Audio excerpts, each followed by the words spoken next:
Bem-vindos a mais um episódio do podcast Please Take Off Your Shoes, um espaço de partilha e de conversa onde procuramos debater o presente e projetar o futuro. O meu nome é Cláudia Pinto e o meu convidado de hoje é designer, professor universitário e o maior colecionador de sapatilhas de marcas portuguesas em Portugal. Bem-vindo, Pedro. Muito obrigado. Obrigada por aceitar este convite. Começamos esta rúbrica muito bem calçados, primeiro, e depois com sapatos que são muito simbólicos para si. Que sapatos são estes? Estes sapatos eu acho que são o culminar da minha paixão quando era criança e que imaginava um mundo de fantasia, muito influenciado pela entrada das marcas internacionais de sapatilhas no início da década de 80. E estas sapatilhas representam aquilo que tem sido o meu trabalho enquanto designer e investigador, juntamente com o Abhishek Chatterjee, que trabalha comigo nesta lógica de produção de calçado, utilizando técnicas de produção artesanais, que utilizam também matérias-primas nacionais, processadas de forma ancestral, direi eu. E, portanto, o que temos aqui é um pé produzido com o ponto do bordado de arraiolos e também uma tecelagem em lã, produzida na Casa da Lã das Mulheres de Bucos, em Cabeceiras de Basto, orientadas pela Helena Cardoso. Foi, digamos, a grande pioneira e tem desempenhado um papel muito importante ao nível da preservação de técnicas de produção manual têxtil. Portanto, é possível carregar todo este legado português num par de sapatos? Eu gosto de ver os sapatos como veículos de disseminação de cultura, ou então, se calhar, usando uma terminologia mais vulgar, os sapatos como contadores de histórias. Há um livro que para mim foi muito marcante, que é o The Social Life of Things, do Arjun Appadurai, onde ele, no fundo, apresenta os objetos como tendo as suas camadas e as suas histórias de vida. E nós podemos olhar para um par de sapatos e ver apenas um objeto, ou então começar a, enfim, desconstruir as camadas de significação e vamos parar a muitos lados diferentes, desde a matéria-prima usada, quem a produziu, quem a processou, até à questão da produção do sapato em si. Portanto, há muitas dimensões que nós podemos explorar a partir da leitura de um par de sapatos. Admito que estes sapatos façam parte da sua coleção pessoal. Queria perceber um bocadinho como é que começou toda esta ligação à indústria de calçado. A ligação à indústria do calçado nasce por uma motivação pessoal, desde miúdo, mas depois na formação como designer e ao trabalhar como designer gráfico, com especialidade na área da identidade visual, comecei a trabalhar marcas. Esta influência e análise e quase que aprendizagem a partir das marcas internacionais de sapatilhas fez-me questionar qual seria a ligação que existia ou que ainda existe entre o design e a indústria do calçado. E considerando Portugal um país tradicionalmente produtor de calçado, porque é que existem tão poucas marcas com expressão e dimensão a nível internacional? E, portanto, começo a estudar exatamente essa ligação e percebo que a indústria é caracterizada por uma forte vertente técnica e tecnológica, portanto há um saber fazer muito enraizado, muito forte, e os aspectos do design não são tão desenvolvidos. E basta lembrar que o primeiro curso de formação de nível superior em Portugal foi instituído em 2016, no IPCA, de design para o calçado, portanto de nível superior. Até aí o nível máximo era o 12º ano e, portanto, a formação do design, ou a ligação entre o design e a indústria, acaba por ser, digamos, de alguma forma, comprometida por causa das competências em design de serem, como é que eu vou dizer? Escassas. Um pouco por aí. Historicamente não houve tanto um investimento em design de produto, houve mais investimento na parte manual. Estamos a falar da indústria de calçado. Eu diria que, historicamente, se formos ver o trabalho do José Gil, um filósofo português, um vulto da cultura portuguesa, ele tem um trabalho muito interessante que explica como Os portugueses são fortemente caracterizados pelo saber fazer e nós aqui, neste cantinho da Península Ibérica, sofremos o cruzamento de vários povos que ao longo de largas centenas de anos ou até milhares de anos foram construindo um povo que tem essa característica de saber fazer muito bem. E, portanto, aquilo que acontece no setor do calçado é transversal a outros setores da indústria portuguesa. Portugal é muito bom a fazer sapatos, é muito bom a trabalhar as madeiras, é muito bom a trabalhar o vidro, a cerâmica e por aí fora. Mas se calhar não é tão bom na vertente do vender. E, portanto, o saber fazer é uma característica transversal, da mesma maneira que o saber vender, que está diretamente relacionado às marcas, se calhar não tem tanta expressão. A criação de marcas poderia ser uma solução para a indústria de calçado? Eu acho que a criação de marcas pode ser uma solução para quem sabe lidar ou para quem quer lidar diretamente com o mercado.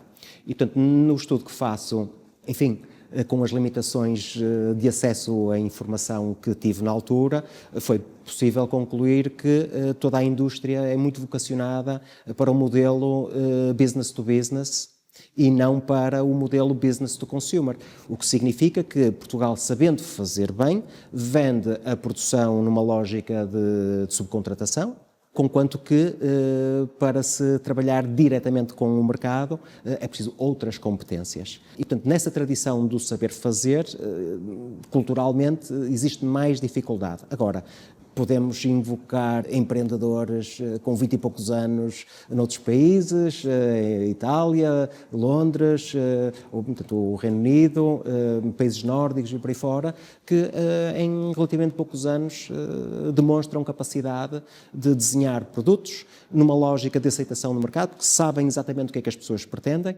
e conseguem contar histórias que criam ressonância com o mercado e, portanto, conseguem, a partir das suas marcas, ter sucesso. Voltando um bocadinho atrás no tempo, quando começa a investigar e quando começa a olhar para o passado da indústria, descobre que já fomos muito fortes e que já tivemos marcas, especialmente sapatilhas, que deixaram um legado muito forte, certo? Que marcas são essas e o que é que descobriu? Eu acho que há aqui uma razão histórica de natureza contextual que tem que ser levada em consideração. Portugal foi um país neutro durante a Segunda Guerra Mundial, o que significa que na década de 60, quando a maior parte dos países europeus estava a recuperar ainda da guerra, Portugal estava a atravessar um pico de desenvolvimento económico. Isso fez com que muito do que se produziu em Portugal, numa lógica também de limitação das fronteiras, portanto, com a política do Estado Novo e o condicionamento industrial, portanto, aquilo que era consumido em Portugal era produzido em Portugal fundamentalmente, ou aquilo que era produzido era para consumo fundamentalmente em Portugal. Isso fez com que, com a proteção do regime e do mercado, houvesse uma longevidade de marcas em diferentes setores, ou em todos os setores, da alimentação, dos automóveis, das motas, por aí fora. E isso faz com que tenham florescido marcas em contexto de monopólio. A primeira, eu acho que é conhecida o suficiente, que é a Sanjo, que nasce no final dos anos 20, em São João da Madeira, mas depois, com a abertura de fronteiras às importações, e à entrada das marcas internacionais, sobretudo de sapatilhas, há uma maior autonomia das empresas, há uma maior exposição àquilo que vinha de fora e, aliado a um saber fazer, há muitas iniciativas que avançam com a criação de marcas na área do calçado para desporto, sobretudo nos anos 80 e, em particular, nas regiões de São João da Madeira e de Felgueiras. Portanto, há uma dúzia de marcas muito interessantes em São João da Madeira e em Felgueiras.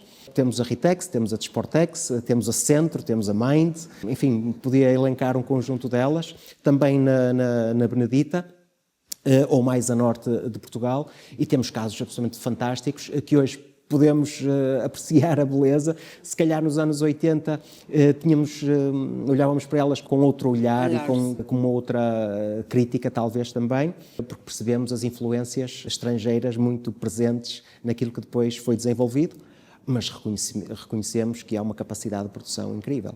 O que é que aprendemos com essas marcas? Eu acho que aquilo que nós aprendemos hoje com essas marcas é a capacidade inventiva do português. Inventiva no sentido de, por um lado, conseguir executar muito bem aquilo que são, por um lado, os pedidos que vêm de fora, E aí Portugal tem demonstrado É exímio. ser dos melhores do mundo, portanto acho que não há grandes dúvidas em relação a isso. Mas aquilo que eu acho que podemos hoje aprender com essa época é que Portugal evoluiu sobretudo com base na produção de calçado tradicional, em pele, e hoje nós temos nas sapatilhas talvez o maior crescimento em termos de mercado, o que significa que temos aí uma tipologia de calçado onde Portugal pode dizer alguma coisa também, e tendo exemplos no passado daquilo que se fez, aliando aquilo que é a cultura atual, aquilo que são os entendimentos do mercado e aquilo que o mercado hoje pede, questões muito específicas, questões de histórias, questões de narrativas, e hoje também temos excelentes designers que sabem contar histórias e que sabem olhar para o contexto cultural e a partir daí desenvolver propostas diferenciadoras. Portanto, o objetivo máximo das marcas é a diferenciação. Não basta fazermos tão bem como aos outros. Temos que fazer melhor. Ou contar algo diferente. Que seja exclusivo e que seja próprio e que seja ressonante com o mercado.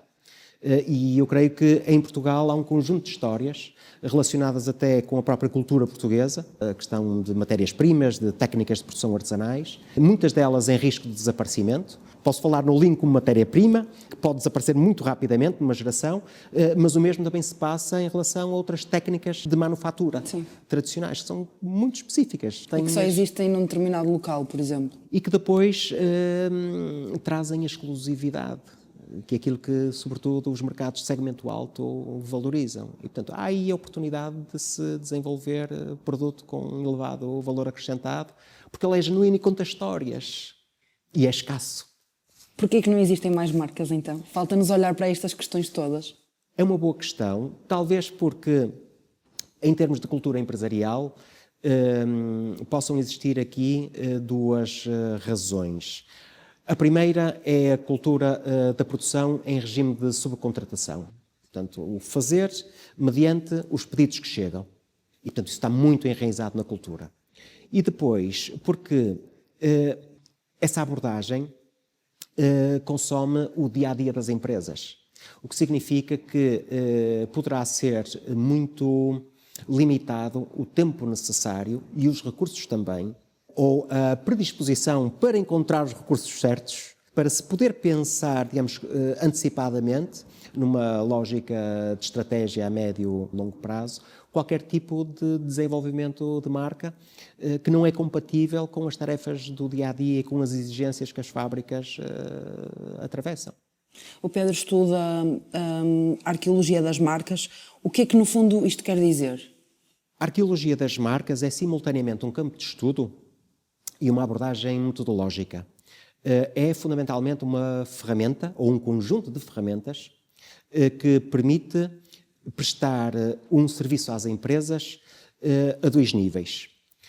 Permite estudar marcas com alguma longevidade histórica, ou seja, perceber trajetórias de desenvolvimento histórico e perceber quais foram momentos críticos de transformação nas organizações, na vida das empresas, na evolução, declínios de marcas, por exemplo, e a partir dessa informação identificar dois tipos de informação. Por um lado é perceber quais são os fatores de diferenciação dessas marcas. Por outro lado, usando uma parte das ferramentas, contribuir para a construção dos arquivos das marcas.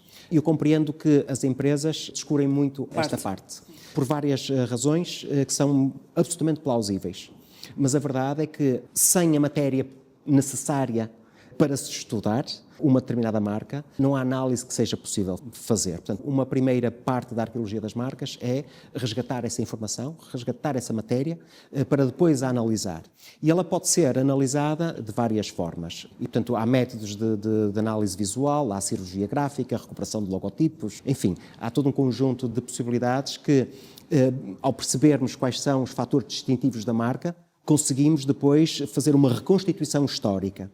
E, analisando aquela que foi a trajetória de desenvolvimento histórico da marca, aliado aos fatores de diferenciação, nós conseguimos assistir àquilo que são decisões estratégicas ao nível das empresas, no sentido de poderem decidir para que lado as marcas podem evoluir, ou que produtos fazer renascer, ou que marcas recriar, por exemplo. Há muitas variáveis, mas é fundamentalmente uma ferramenta, um conjunto de ferramentas de apoio à gestão estratégica. Quando estudamos a fundo uma marca, conseguimos perceber que a certa altura ela é um espelho daquilo que acontece socialmente, por exemplo, ou economicamente. Com certeza. A arqueologia das marcas não olha para a história ou a vida das marcas e dos produtos de forma isolada.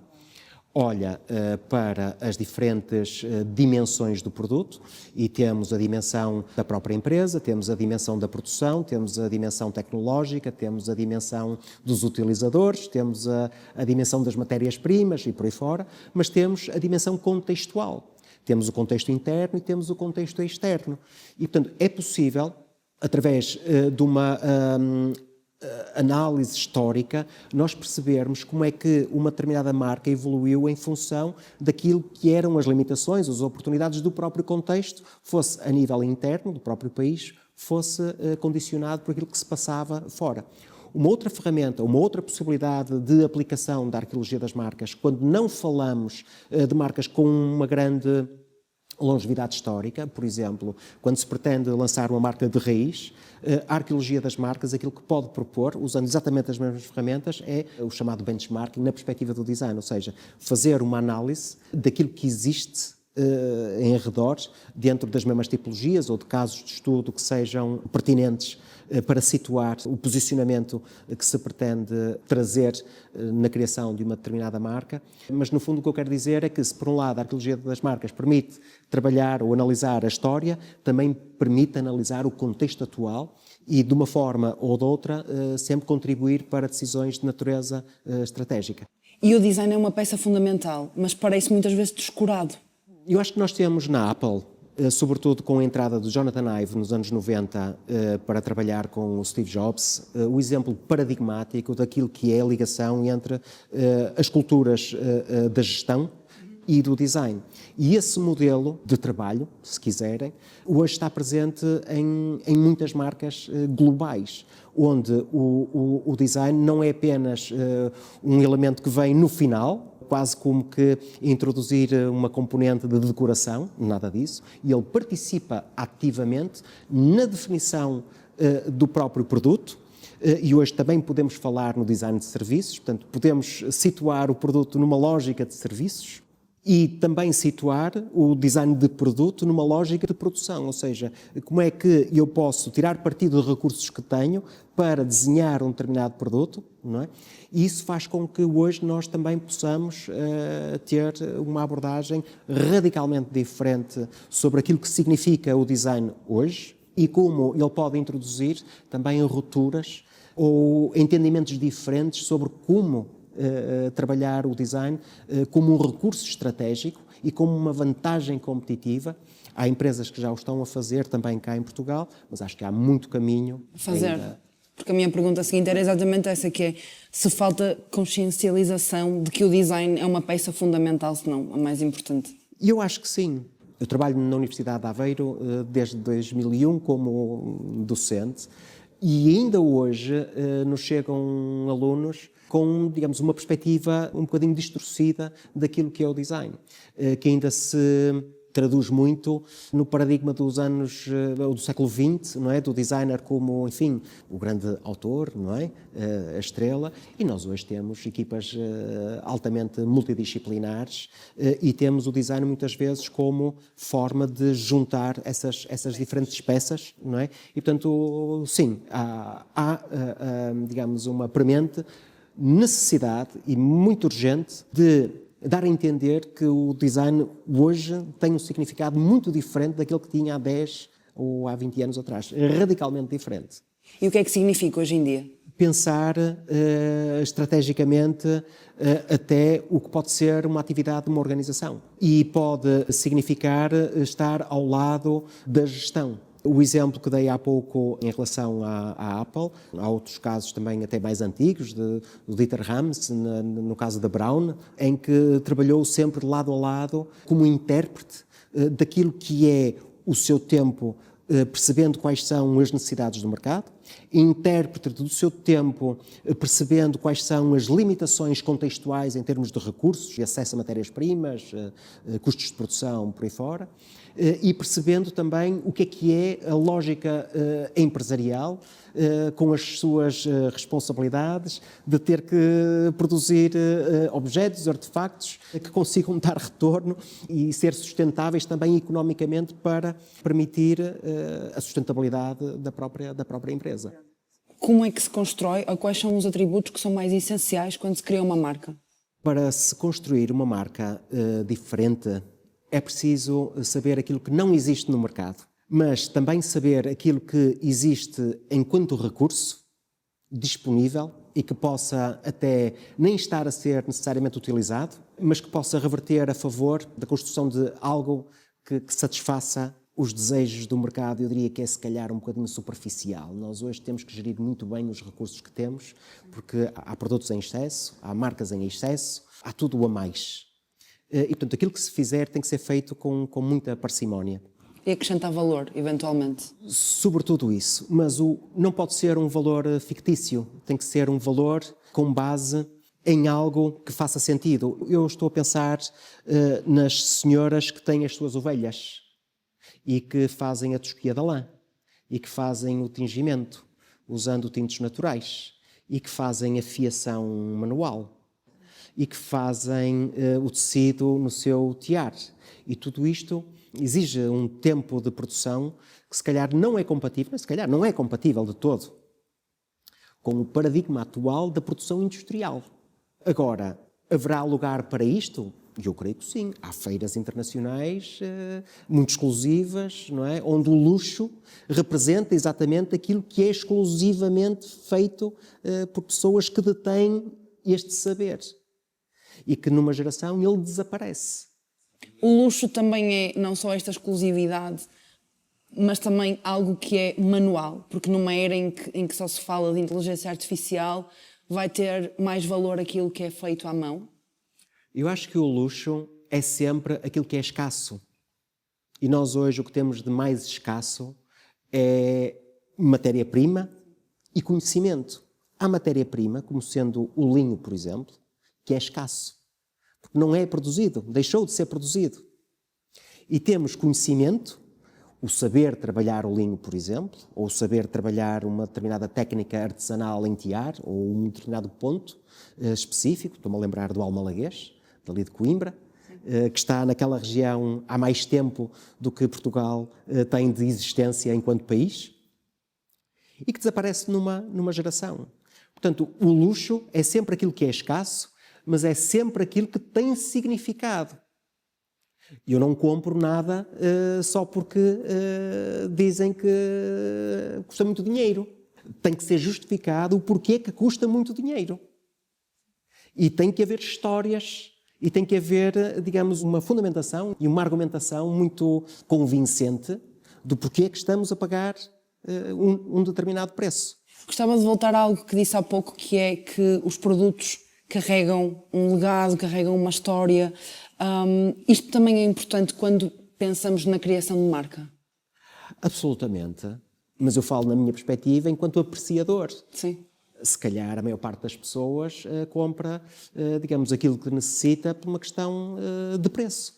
Ou compra por uma questão de tentativa de acompanhar ou de enquadramento social, ou seja, uma tentativa de acompanhar aquilo que são dinâmicas sociais, para não se sentir deslocado, por exemplo. Há outros fatores que podem ser trazidos para a equação e aí entramos necessariamente no mercado de luxo, porque é aquele que é dominado pelas pessoas que têm poder de compra, mas que também poderão ter uma sensibilidade maior também para estas questões. Não quer dizer que não haja pessoas com muito pouco poder de compra que não tenham essa sensibilidade, mas aquelas que terão um maior poder de compra são aquelas que, à partida, estarão melhor posicionadas para poder adquirir um produto com esta natureza, com estas características, mas também com a obrigação Sim. moral de saber o que é que estão a comprar. E de saber que compraram um legado. E não ser apenas por uma questão de estatuto. Eu olho para estes sapatos e vejo comunidades. Vejo comunidades de senhoras. Vejo a condição feminina. Vejo regiões de baixa densidade populacional. Vejo uma herança cultural muito menosprezada. Vejo conhecimento a desaparecer. Vejo nestas solas, e tenho que dizer isto, gentilmente cedidas pela Bolflex, que tem incorporada, juntamente com a borracha, a baganha do linho, que é aquela parte da flor do linho que depois de sair a semente, não é, se deita à terra e que servirá para muito pouco que não seja para alimentar os solos, mas também pode ser trazido para acrescentar significados, não é? Há todo um conjunto de camadas de significação que nós podemos atribuir aos sapatos quando eles a têm. Ou seja, o sapato pode ser concebido e desenhado com esse propósito, com o propósito de contar histórias. E é o que temos aqui, exatamente. E tenho pena de só termos aqui estes 2 exemplares que estiveram patentes numa exposição que se chama Terra Inesgotável, que esteve no Museu do Calçado em 2025 e que propôs exatamente uma viagem a Portugal pelos têxteis tradicionais através do calçado. Ou seja, tínhamos uma viagem a Portugal pelas diferentes regiões do país, onde as comunidades, as técnicas, as matérias-primas, as cores, os motivos, por aí fora, foram convertidos em sapatos. E cada sapato era uma espécie de estação museológica, não é? Ou um pequeno contador de histórias, dessas histórias. Tanto num pé como no outro, nós temos aqui um chip. E, portanto, podemos conhecer a história, aceder às histórias que aqui estão através de um dispositivo móvel. A Terra Inesgotável foi a sua mais recente exposição, mas a primeira exposição é a das marcas portuguesas do Estado Novo ao virar do milénio, de Matosinhos, correto? Eu tive 3 exposições em Londres, uma em 2008, outra em 2011 e outra em 2013, sobre precisamente a arqueologia das marcas e sobre como esta abordagem do design permite resgatar história e permite analisá-la e dar-lhe significado. Portanto, essas foram as primeiras exposições que fiz, ligadas às sapatilhas. Tinha feito uma outra em 2002 na Universidade de Aveiro, que se chamava Hermenêutica das Sapatilhas, e que propôs colegas da universidade trazerem os seus sapatos, e nós conhecíamos as biografias de diferentes personalidades da universidade através dos seus sapatos. E, portanto, a exposição, as exposições em Londres foram ao longo de um percurso de doutoramento onde o caso da Assange foi o principal tema, ou foi o principal caso para se trabalhar, digamos, esta abordagem. Depois foi transferido para uma outra marca, portanto, trabalhei uma outra marca, que foi a Cortebel, em Cortegaça, e a partir daí eu pensava que o universo da Assange e da Cortebel eram grandes o suficiente para poderem ser trabalhados, e pelo caminho foram chegando, ou fui descobrindo, ou fui tropeçando literalmente, não é, em exemplares de outras marcas que fui recolhendo. E, portanto, a exposição em Matosinhos, Sapatilhas, apresenta uma retrospectiva sobre aquilo que foi a produção industrial em Portugal na tipologia do calçado desportivo.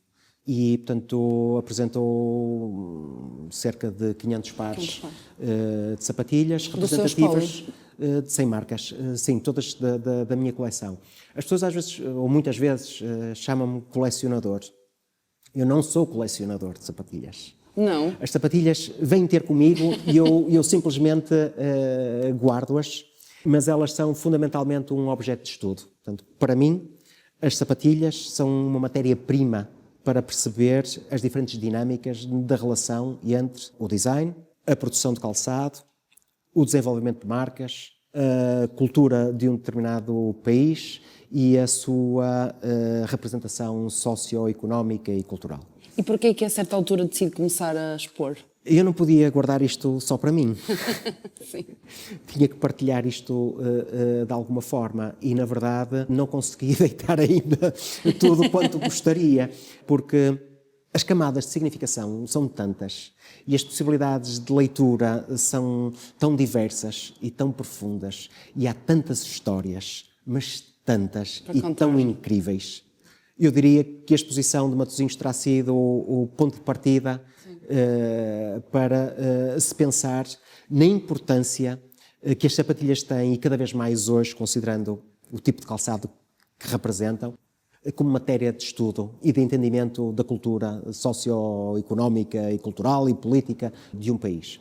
Agora, nós podemos decompor e construir diferentes núcleos e olhar, por exemplo, até por regiões ou por famílias, que é muito interessante. Mas as sapatilhas e, designadamente, esta coleção serviu, sobretudo, para informar uma prática, que é a prática que está aqui e que é a convergência de diferentes frentes de conhecimento, ou diferentes vertentes de conhecimento, da gestão, do design, dos mercados, por aí fora, e das ciências sociais, da cultura, que gradualmente me ajudam a fazer, digamos, convergir e esse conhecimento materializado depois em objetos que nós possamos espremer, não é? E que daqui sai muito sumo.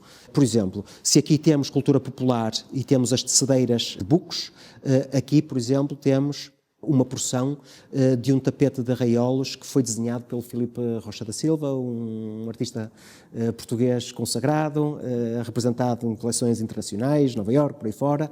E, portanto, há tantas possibilidades. Há tantas possibilidades. E muito por fazer ainda. Às vezes até me custa dormir, não é? Porque sente essa responsabilidade. Sinto essa necessidade de trazer cá para fora e de partilhar. Mas é muito interessante a perspectiva de que o sapato também diz muito sobre quem o usa. Na perspectiva em que podia conhecer os seus colegas através das suas sapatilhas. Já andei mais por aí. Contarmos as biografias das pessoas através dos sapatos também é fantástico, não é? Pedro, se pudesse deixar estes sapatos à porta do futuro, que legado é que gostava que eles deixassem?